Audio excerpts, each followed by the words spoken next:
Hello students, how are you. Vigyan express में आप लोगों का बहुत बहुत स्वागत। हम फिर हाजिर हैं आज 11 बजे एक नए वीडियो के साथ में। और आप लोग जो स्नेह देते हैं उसके लिए बहुत बहुत धन्यवाद। और जैसा कि मैंने आपको कहा है कि रोज़ाना एक आदत डाल दीजिए कि 11 बजे जब तक पॉसिबल हो तब तक विज्ञान एक्सप्रेस को देखना ही है। हम लोग काफ़ी कुछ वीडियोस आप लोगों के लिए ला चुके हैं और आने वाले दिनों के अंदर जो मैं सोचता हूँ कि आगे आप लोगों के लिए बहुत सारी नई नई सीरीज़ लेकर आऊँ। जिस तरीके से विज्ञान एक्सप्रेस आपके सामने है और हम लोग लगातार शायद 60+ वीडियोस अभी तक आप लोगों के लिए ला चुके हैं, इसी तरीके से एक और नई सीरीज़ बहुत जल्दी आएगी और वो थोड़ा सा विज्ञान एक्सप्रेस से डिफरेंट होगी। अभी डिस्क्लोज़ नहीं कर रहा हूँ, लेकिन विज्ञान एक्सप्रेस से वो डिफरेंट होगी, लेकिन आप लोगों के लिए वो मील का पत्थर साबित होगी। ऐसी हम लोग सीरीज़ लेकर आएंगे। आप लोग बस देखते रहिए इसे और अपने नॉलेज को इन्हेंस करते रहिए, ठीक है। सो स्वागत है आपका फिर से। और जो लोग नए सब्सक्राइबर हैं चैनल के ऊपर या जो पहली बार चैनल पर आए हैं, उनके लिए मैं बता दूं कि हम लोगों ने एक फैसिलिटी प्रोवाइड कर रखी है कि विज्ञान एक्सप्रेस के जितने भी वीडियोस आ रहे हैं, यदि आप उनकी पीडीएफ्स को डाउनलोड करना चाहते हैं तो आप कर सकते हैं। कैसे कर सकते हैं? तो आपको हमारे एक ऐप है super Guru the learning app, उसको गूगल प्ले स्टोर पर जाकर आपको डाउनलोड करना होगा। जब आप डाउनलोड करेंगे तो इस तरीके का इंटरफेस आप लोगों को दिखाई देगा। उसके अंदर एक मीनू सेक्शन है, उस मीनू सेक्शन के अंदर स्टडी मटेरियल का सेक्शन मिलेगा। जैसे स्टडी मटेरियल को क्लिक करेंगे तो अंदर एक विज्ञान एक्सप्रेस का फोल्डर मिलेगा। बस उस फोल्डर से आप जितने भी वहाँ पर अभी वीडियो अपलोड होते हैं उनके पीडीएफ्स को आप लोग डाउनलोड कर सकते हैं। और पता नहीं कौन सा प्रश्न कौन से एग्ज़ाम के अंदर पूछ लिया जाए, देश भर के अंदर जितनी भी परीक्षाएं हो रही है जिसमें कि विज्ञान से संबंधित प्रश्न पूछे जाते हैं, उन सभी के लिए ये सीरीज़ बहुत बहुत सहायक होगी। आने वाले दिनों के अंदर जब इसके अंदर बहुत सारे विज्ञान एक्सप्रेस में बहुत सारे वीडियोस आ चुके होंगे, बायोलॉजी के, फिजिक्स के, केमिस्ट्री के, तो पूरी तरीके से आपकी तैयारी इन क्वेश्चंस को या जो इम्पोर्टेंट फैक्ट्स हम लोग देते हैं उनसे आप कर पाएंगे। ऑलराइट, सो स्टार्ट करते हैं आज का वीडियो। उससे पहले आप लोगों के लिए चंद पंक्तियाँ जो आपको मोटिवेट कर सकती है और आप उनसे मोटिवेशन लेकर आगे बढ़ सकते हैं। शिक्षा रूपी वृक्ष के मूल बहुत कड़वे होते हैं। क्या कहा मैंने? शिक्षा रूपी एक वृक्ष जो होता है उसके मूल तो क्या होते हैं, कड़वे होते हैं, पर उसका फल बहुत क्या होता है, मीठा होता है। मैं हमेशा से कहता हूँ कि एक एजुकेशन एक ऐसी चीज़ है, ऐसा हथियार है जिससे कि आप दुनिया बदल सकते हो। दुनिया बदल सकती है केवल किससे? इस शिक्षा रूपी हथियार से। मैं हमेशा कहता हूँ कि अपनी कलम की ताकत को पहचानिए। जिसने कलम की ताकत को पहचान लिया वो जीवन के अंदर फिर आगे ही बढ़ेगा। मैं सभी को कहता हूँ कि कभी इन्वेस्ट करने की बारी आए तो डोंट इन्वेस्ट इन बैंक और any other thing, invest in your education. आप बैंक के अंदर इन्वेस्ट करते हैं तो आप 7-8 साल के अंदर आप 5,000 रुपये का 10,000 रुपये बना सकते हैं, ठीक है। लेकिन आपने शिक्षा के अंदर पैसे को इन्वेस्ट किया और आप किसी जगह पे चयनित हो गए, सेलेक्ट हो गए, है ना, और किसी बहुत अच्छे पद पर पहुंच गए, तो फिर क्या है, लाइफ आपकी हमेशा के लिए क्या हो जाती है, सिक्योर हो जाती है। तो शिक्षा रूपी वृक्ष के मूल बहुत कड़वे होते हैं पर उसका फल बहुत मीठा होता है। इन्हीं पंक्तियों के साथ में आज का एक बहुत इम्पॉर्टेंट वीडियो, बहुत इम्पॉर्टेंट वीडियो है ना। ये जितने भी नीट एस्पायरेंट्स हैं या जो अलग अलग जगह पर अपने अपने क्षेत्र की टीजीटी, पीजीटी, है ना, और एलटी ग्रेड की और वर्ग 1 की और अलग अलग तरीके की जो परीक्षाएं अपने देश भर के अंदर हो रही है उनको देते हैं, उनके लिए तो ये बहुत इम्पॉर्टेंट है, ठीक है।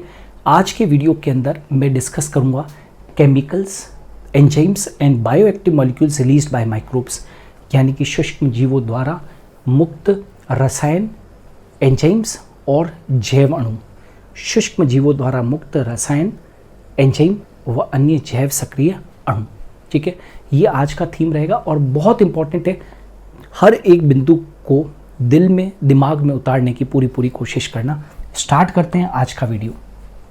यहाँ पर मैंने लिखा है माइक्रोब्स और यहाँ पर लिखा है उनके द्वारा मुक्त केमिकल्स या एंजाइम्स या बायोएक्टिव मॉलिक्यूल्स। ठीक है, नाउ सबसे पहला एक माइक्रोब यहाँ पर लिख रखा है ट्राइकोडर्मा पॉलीस्पोरम। ध्यान से देखिएगा, बहुत इंपॉर्टेंट है। ट्राइकोडर्मा पॉलीस्पोरम में सारे के सारे जितने भी जो माइक्रोब्स हैं जिनके द्वारा सिक्रीट होने वाले कुछ इंपॉर्टेंट केमिकल्स हैं, एंजाइम्स हैं, बायोएक्टिव मॉलिक्यूल्स हैं, उनको एक जगह पर लेके आ गया हूँ ताकि आपको इधर उधर भटकना न पड़े। ट्राइकोडर्मा पॉलीस्पोरम, ये ट्राइकोडर्मा पॉलीस्पोरम जो है वो एक फंगस है। ट्राइकोडर्मा पॉलीस्पोरम एक फंगस है और इससे एक बायोएक्टिव मॉलिक्यूल निकलता है, दैट इज़ साइक्लोस्पोरिन ए। कौन सा भाई? साइक्लोस्पोरिन ए। ये साइक्लोस्पोरिन ए जो है ये इम्यूनोसप्रेसिव एजेंट है। इम्यूनोसप्रेसिव एजेंट का मतलब समझते हो, ये प्रतिरक्षा तंत्र को दबाने वाला एजेंट है। तो जब भी किसी के अंदर ऑर्गन ट्रांसप्लांटेशन किया जाता है तो आप जानते हो कि ऑर्गन ट्रांसप्लांटेशन के अंदर कई बार जो है बॉडी उस ऑर्गन को रिजेक्ट करने की क्या करती है, कोशिश करती है। क्यों? क्योंकि बॉडी का जो प्रतिरक्षा तंत्र है, इम्यून सिस्टम है, वो सक्रिय हो जाता है और वो उसको डिस्कार्ड करने की कोशिश करता है। तो फिर क्या करते हैं कि जब भी ऐसे केसेस होते हैं जब ऑर्गन ट्रांसप्लांट किया जाता है तो ऑर्गन ट्रांसप्लांट जो होता है वो उस वक्त बॉडी जो है वो उस ऑर्गन को रिजेक्ट करने की कोशिश कर रही है, तो हम बाहर से क्या दे देते हैं, साइक्लोस्पोरिन दे देते हैं। तो बाहर से दिया गया साइक्लोस्पोरिन जो है वो इम्यून सिस्टम को क्या कर देगा, सप्रेस कर देगा। तो इम्यून सिस्टम सप्रेस हो जाएगा तो व्हाट विल हैपन, वो बाहर से आने वाले ऑर्गन को क्या कर लेगा, एक्सेप्ट कर लेगा। समझ में आ रहा है? ऑर्गन ट्रांसप्लांटेशन के वक्त में बॉडी जो होती है वो बाहर से आए ऑर्गन को रिजेक्ट करने की कोशिश करती है, ठीक है ना। तो फिर बड़ी दिक्कत हो जाएगी, ऑर्गन ट्रांसप्लांट तो फिर फेल हो जाएगा। तो फिर क्या किया जाता है, डॉक्टर्स जो होते हैं वो बॉडी के जिसकी बॉडी के अंदर ऑर्गन को डाला गया है उस पेशेंट को साइक्लोस्पोरिन ए दिया जाता है। साइक्लोस्पोरिन ए इम्यूनोसप्रेसिव एजेंट है। तो इम्यूनोसप्रेसिव एजेंट जो होंगे वो क्या करेंगे, उस पर्सन के इम्यून सिस्टम को सप्रेस कर देंगे। तो इम्यून सिस्टम एक्सप्रेस नहीं होगा, है ना। तो वो जो ऑर्गन होगा उसको बॉडी जो है वो फिर क्या कर लेगी, एक्सेप्ट कर लेगी। तो इम्यूनोसप्रेसिव एजेंट कौन है, साइक्लोस्पोरिन। दो तरीके के क्वेश्चन पूछ सकते हैं, इम्यूनोसप्रेसिव एजेंट कौन सा होता है, तो साइक्लोस्पोरिन ए। इम्यूनोसप्रेसिव एजेंट या साइक्लोस्पोरिन ए कहाँ से आइसोलेट करते हैं, ऑब्टेन करते हैं, तो it is obtained from trichoderma polysporum. Trichoderma polysporum क्या है, एक फंजाई है। दूसरा मोनास्कस परपुरियस। मोनास्कस परपुरियस ये एक प्रकार का यीस्ट है, ठीक है। इससे क्या प्राप्त होते हैं, तो इससे स्टैटिन्स प्राप्त होते हैं। स्टैटिन्स, ये जो स्टैटिन्स होते हैं वो ब्लड कोलेस्टेरोल लोवरिंग एजेंट है, यानी कि ये ब्लड के कोलेस्ट्रॉल लेवल को क्या करते हैं, कम करते हैं। फिर से मैं बोल रहा हूँ, मोनास्कस परपुरियस जो एक प्रकार का यीस्ट है वो उससे क्या ऑब्टेन करते हैं, स्टैटिन्स प्राप्त होते हैं। ये जो स्टैटिन्स होते हैं वो ब्लड कोलेस्ट्रॉल लोवरिंग एजेंट है, यानी कि ये बॉडी के अंदर कोलेस्ट्रॉल के लेवल को क्या कर देते हैं, कम कर देते हैं। ऑलराइट, नाउ थर्ड कैटेगरी है स्ट्रेप्टोकोकस। स्ट्रेप्टोकोकस जैसा कि बहुत पॉपुलर बैक्टीरिया होता है, आप सभी जानते हैं। स्ट्रेप्टोकोकस नाम के बैक्टीरिया से क्या प्राप्त होता है, स्ट्रेप्टोकाइनेज एंजाइम प्राप्त होता है। ये जो स्ट्रेप्टोकाइनेज एंजाइम ये क्लॉट बस्टर है। आप जानते हो क्लॉट क्या होता है, ब्लड वेसल्स के अंदर जो क्लॉट्स जमा हो जाते हैं ना, ब्लड वेसल के अंदर जो क्लॉट जमा हो जाते हैं उसको हम क्या कहते हैं, what we call it as clots कहते हैं। तो ये क्लॉट को रिमूव करने वाला क्लॉट बस्टर है। तो स्ट्रेप्टोकाइनेज जो होता है वो क्लॉट बस्टर है और ये ब्लड वेसल से थक्कों को रिमूव करने का काम करता है। It removes the clots from the blood vessels. Clear है, वापस से बोल रहा हूँ, स्ट्रेप्टोकोकस बैक्टीरिया जो होता है उससे हमें एक एंजाइम प्राप्त होता है जिसका नाम है स्ट्रेप्टोकाइनेज। स्ट्रेप्टोकाइनेज एक क्लॉट बस्टर है जो कि ब्लड वेसल्स के अंदर जमा थक्कों को, क्लॉट्स को रिमूव करने का क्या करता है, काम करता है। अब लाइपेजेस कुछ एंजाइम्स हैं, सुनना पहले ध्यान से सुनना। ये लाइपेजेस हैं वो कुछ एंजाइम्स हैं जो कि माइक्रोब्स के द्वारा ही मुक्त किए जाते हैं। और ये जो माइक्रोब्स के द्वारा मुक्त जो लाइपेजेस हैं ये यूज़ किए जाते हैं किसके अंदर, डिटर्जेंट फार्मूलेशंस के अंदर। इनको यूज़ किया जाता है डिटर्जेंट फार्मूलेशन के अंदर, और मतलब जो डिटर्जेंट्स बनते हैं ना उनके फार्मूला में इसका यूज़ होता है। और इनका काम है ऑयली स्टेन्स को, मतलब तेलीय धब्बों को कपड़ों से हटाना। तेलीय धब्बों को किससे हटाना, कपड़ों से हटाना। वापस बोल रहा हूँ, कुछ माइक्रोब्स के द्वारा लाइपेज एंजाइम्स मुक्त होते हैं। ये एंजाइम्स आजकल डिटर्जेंट फॉर्मुलेशंस के अंदर यूज़ किए जाते हैं। इनका उपयोग जो होता है वो लॉन्ड्री के अंदर या कपड़ों से ऑयली धब्बे जो होते हैं, ऑयली स्ट्रेन्स जो होते हैं, उनको हटाने में इसका बहुत महत्वपूर्ण योगदान होता है।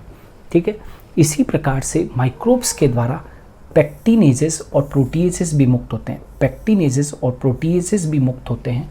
ये भी एंजाइम्स ही है। ठीक है, ये भी क्या है, एंजाइम्स ही है, जो कि माइक्रोब्स के द्वारा मुक्त होते हैं। इसीलिए इनको माइक्रोब्स की कैटेगरी में ही लिख रखा है ना, क्योंकि माइक्रोब्स तो नहीं है लेकिन ये माइक्रोब्स के द्वारा मुक्त होने वाले हैं, पेक्टिनेजेस और प्रोटीएजेस। अब क्या होता है, ये जो प्रोटीनेजेस और पेक्टिनेजेस होते हैं, इनका यूज़ जो है वो बॉटल्ड जूसेस को क्लियर करने में किया जाता है। इनका यूज़ बॉटल्ड जूसेस को क्लियर करने में किया जाता है। इनका यूज़ बॉटल्ड जूसेस को क्लियर करने में किया जाता है। आप लोग जब घर पे जूसेस बनाते हो तो आपने देखा होगा कि आप जो घर पे जूस बनाते हो वो उतना क्लियर नहीं होता है, लेकिन मार्केट के अंदर आप जब जूस, जो बॉटल जूसेस आते हैं किसी भी तरीके के हो, चाहे वो रियल हो या ट्रॉपिकाना के हो, तो आपने देखा होगा वो जूसेस जो होते हैं वो बहुत क्लियर दिखाई देते हैं, है ना। एपीफेज वगैरह हो या इस तरीके, तो बहुत क्लियर दिखते हैं, उसमें तंतु वगैरह, रेशो वगैरह नहीं दिखते हैं। तो पेक्टिनेजेस और प्रोटीजेस जो होते हैं वो बॉटल्ड जूसेस को क्लैरिफाई करने के अंदर, उन्हें क्लियर बनाने के अंदर मदद करते हैं। इसी तरीके से यीस्ट, एक यीस्ट है, यीस्ट सैकेरोमाइसिस सर्विसी, यीस्ट है, राइट। क्या है, सैकेरोमाइसिस सर्विसी। इसका जो यूज़ होता है, इसका जो यूज़ है वो कॉमर्शियल प्रोडक्शन ऑफ इथेनॉल के अंदर होता है। इसका यूज़ किस में होता है, इथेनॉल के कॉमर्शियल प्रोडक्शन के अंदर। इथेनॉल के कॉमर्शियल प्रोडक्शन के अंदर किसका यूज़ होता है, यीस्ट का यूज़ होता है। इसी प्रकार से एस्परजिलस नाइगर एक फंगस है, एक कवक है, एस्परजिलस नाइगर। एस्परजिलस नाइगर जो है वो क्या करता है, सिट्रिक एसिड को मुक्त करता है ना। किसको, केमिकल को, किस केमिकल को मुक्त करता है, सिट्रिक एसिड को क्या करता है, ये मुक्त करता है। ये बहुत बार एग्जाम के अंदर क्वेश्चन पूछा गया है कि सिट्रिक एसिड को रिलीज कौन करने वाला कौन है या बनाने वाला कौन है। तो सिट्रिक एसिड बनाने वाला जो है वो कौन है, एस्परजिलस नाइगर है। इसी प्रकार से एक बैक्टीरियम होता है, एक बैक्टीरियम है जिसका नाम है एसिटोबैक्टर एसिटी, बहुत बहुत इंपॉर्टेंट है, राइट। ये क्या रिलीज़ करता है, ये एसिटिक एसिड रिलीज़ करता है। आपने सुना होगा विनेगर का नाम या एसिटिक एसिड का नाम, तो ये बहुत इंपॉर्टेंट है। कभी भी कोई पूछ ले कि एसिटिक एसिड कौन मुक्त करता है, तो एसिटिक एसिड जो है वो कौन बनाता है, एसिटोबैक्टर एसिटी। जैसे कि नेम शो कर रहा है एसिटोबैक्टर एसिटी, ये क्या बनाएगा, एसिटिक एसिड बनाएगा। तो फिर से देख लो, यीस्ट सैकेरोमाइसिस सर्विसी, इसका यूज़ जो होता है वो इथेनॉल बनाने के, इथेनॉल के कॉमर्शियल प्रोडक्शन में होता है। एस्परजिलस नाइगर जो है उससे सिट्रिक एसिड ऑब्टेन किया जाता है। एसिटोबैक्टर एसिटी जो कि बैक्टीरियम है, उससे हम लोग एसिटिक एसिड को क्या करते हैं, ऑब्टेन करते हैं। और अब आ जाते हैं clostridium butylicum, very important. Clostridium butylicum ये एक बैक्टीरियम है, ये एक बैक्टीरियम है, और इससे हम क्या प्राप्त करते हैं, ब्यूटाइलिक एसिड प्राप्त करते हैं। वापस से बोल रहा हूँ, clostridium butylicum, clostridium butylicum, right, bacterium है, और इससे क्या प्राप्त होता है, ब्यूटाइलिक एसिड प्राप्त होता है। और लैक्टोबैसिलस बहुत फेमस बैक्टीरिया है, बहुत फेमस बैक्टीरिया है ना, लैक्टोबैसिलस। और ये क्या है, ये क्या निर्मित करता है, लैक्टिक एसिड। क्या मुक्त करता है, ये लैक्टिक एसिड को मुक्त करता है। ठीक है, तो लैक्टिक एसिड बैक्टीरिया भी कहते हैं इनको, या लैक्टोबैसिलस कहते हैं, क्योंकि ये लैक्टिक एसिड को रिलीज़ करते हैं। तो स्टूडेंट्स, आज की क्लास के अंदर हम लोगों ने कुछ माइक्रोब्स को पढ़ा और उनके द्वारा रिलीज़ होने वाले कुछ केमिकल्स और कुछ बायोएक्टिव मॉलिक्यूल्स और एंजाइम्स के बारे में बात की। ठीक है ना, रोज़ाना हम लोग आप लोगों के लिए चुन चुन कर वीडियो लेकर आ रहे हैं जो आपके एग्ज़ाम के लिए बहुत बहुत इम्पॉर्टेंट होंगे, है ना। मैं कोशिश कर रहा हूँ कि जिसको कहते हैं ना कि बहुत छोटे से शुष्क रूप में भी बहुत सारा ज्ञान आ जाए, मैं कोशिश कर रहा हूँ कि आप लोगों के लिए उस तरीके की वीडियो लेकर आऊँ ताकि आप लोगों को भटकना नहीं पड़े और कहीं ना कहीं आपका जो ये नॉलेज है वो आपको सफलता दिलाए। ओके, तो आज के लिए इतना ही। हम कल फिर मिलेंगे एक नए वीडियो के साथ में ठीक 11 बजे विज्ञान एक्सप्रेस के अंदर। तब तक के लिए इंतज़ार कीजिए। धन्यवाद।